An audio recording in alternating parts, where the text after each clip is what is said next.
Hello, AP class. Good to talk with you today. Can't really see you, but hope you guys are doing well.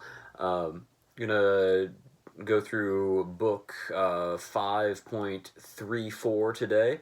So just a kind of a reminder.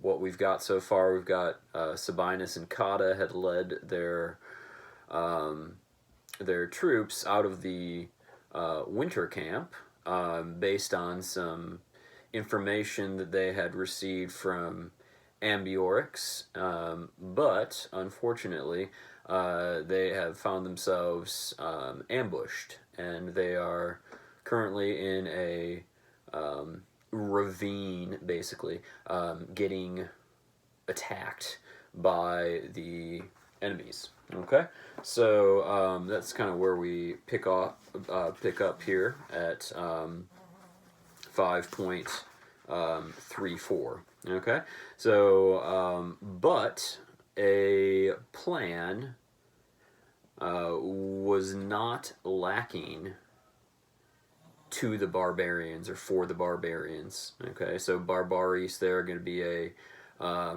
nice dative of reference.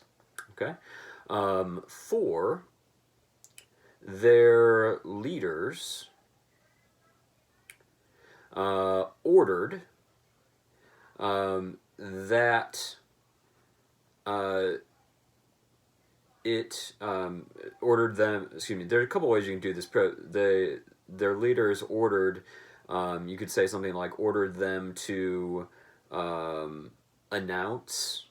Okay. You could also say ordered that the word be passed along or something like that. Okay. For their leaders ordered them to announce along the whole battle line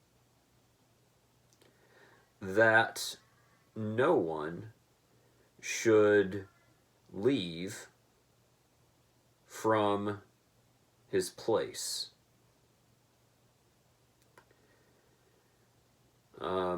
That it excuse me, that the booty was theirs, and that those things were reserved for them, or for those. And then quae cumque, whatever the Romans had abandoned or had left behind. Okay? Therefore, that that they would think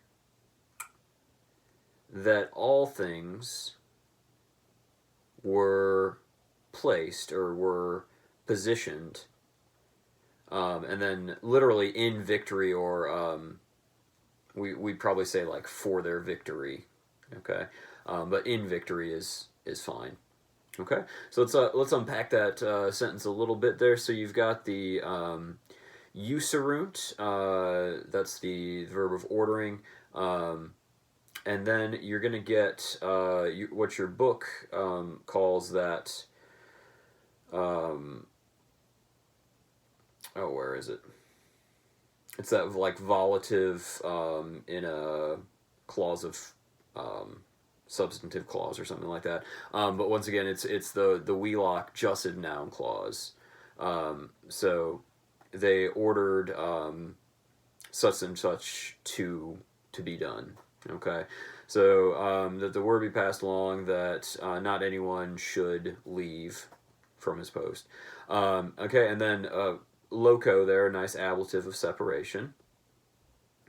Okay, and then you also have indirect statement going on in here as well. So you get that that jussive noun clause with the disceterate, and then you get indirect statement with like the esse on line 3 and the reservoiry on line 3 as well.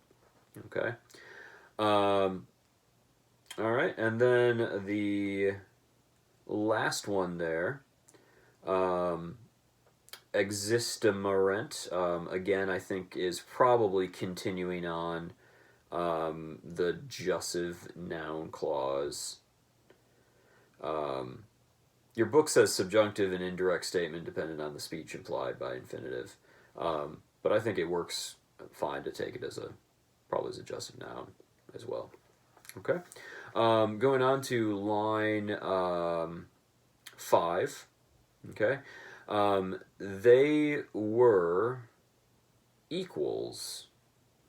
They were equals both in courage and in zeal of fighting, or in their pursuit of fighting. Okay, and you got some nice things here. The virtute and studio, both are ablatives of respect. So in respect to their courage and their zeal. And then your pugnandi, a nice gerund, genitive gerund. Remember the genitive gerund very often is that objective genitive. So what's the object of their zeal? It's fighting. Okay. Nostri, our men, although they were deserted by their leader and by fortune, nevertheless placed all hope of safety in courage. And as often as each cohort had run forward, from that part, a great number of the enemy fell back. Okay? So, a couple things going on. Notice line 6, the Duce and Fortuna. Those are going to be nice ablatives of agent. Okay, so they're deserted by their leader, deserted by fortune. Okay, and then you've got line 6, salutis. You've got another objective genitive, so the hope of safety. Where's their hope directed towards safety? Okay, and then see here, from that part, a nice ablative of separation. A great number of the enemy, a very nice partitive genitive. Okay, and then your book also tells you, notice the nice use of tenses here that Caesar is employing. So they were deserted, kind of continuous action in the past. They were placing all their hope. And then each time the cohort had rushed forward, a great number fell back. Okay, so the rushing forward has to happen before the enemy falls back. So a very good use of tenses by Caesar. It's almost like he knows what he's doing.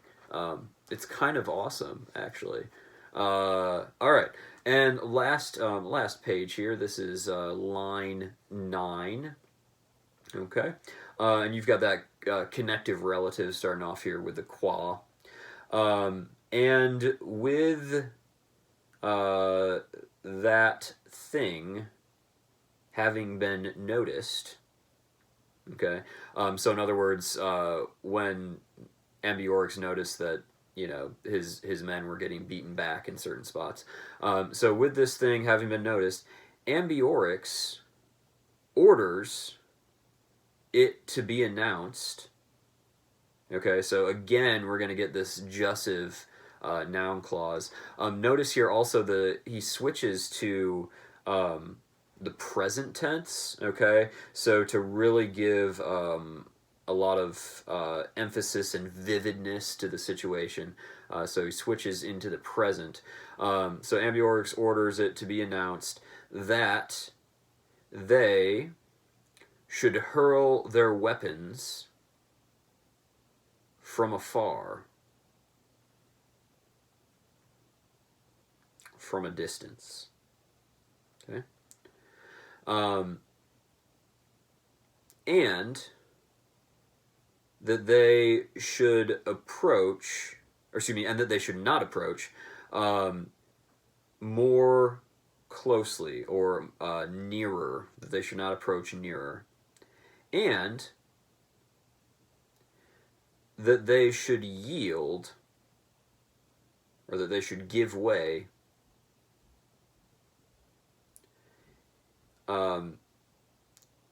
into that part in which the Romans made an attack.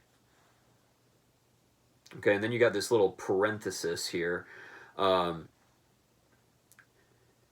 Because of the lightness of their arms and because of daily exercise, nothing was able to be harmed to them, to these guys. You could also say they could in no way be harmed. Okay, that would also work. And then again, continuing on this jussive noun clause, again, that they should pursue those retreating to their standards. Okay, so you've got these this jussive noun clause. You've got the things that he's ordering that it be announced. So conjiciant, a cadant, and then that insequanter at the end. And that kind of parenthetical is the levitate de posse. As your book tells you there, it's an indirect statement. Okay, so Ambiorix is kind of giving a reason why he thinks that falling back would be helpful to them in this instance. Okay, so let's look at a couple of these things in here. So propius, line 10, a good example of a comparative adverb. Okay, from you may remember prope means near, so propius would be nearer. All right, and then levitate and exercitatione. There we go. Both of those are going to be ablatives of cause. All right, so because of the lightness of their weapons and their daily practice. And then lastly, I was struggling a little bit with a say there on line 12, but I think what that's referring to is so that they should pursue those, and then recipientes, those taking themselves back. Okay, so I think that's why he uses say in that instance. I was a little bit confused by it, but I think that's probably why he is using that, because it's talking about the Romans, but it's talking about them taking themselves back to their standards. Okay, so you see what Ambiorix is doing. He's saying, all right, guys, let's fight this battle from a distance. Okay, it'll be we're much stronger on these light attacks, and if the Romans push, all right, give way a little bit to them, and then when they have to fall back to their standards, then cut them off. Okay, so I think that is kind of what he is going for here. So kind of feign a retreat and then cut the Romans off when they have to return to their standards. Okay. or actually some of them probably are returning already. So, all right. So that's 5-3-4. So for tomorrow, if you can keep trucking to 5-3-5, all right, and we'll go over that section tomorrow. So hope you guys have a fabulous day. I love you all, and I'll talk to you later. Bye.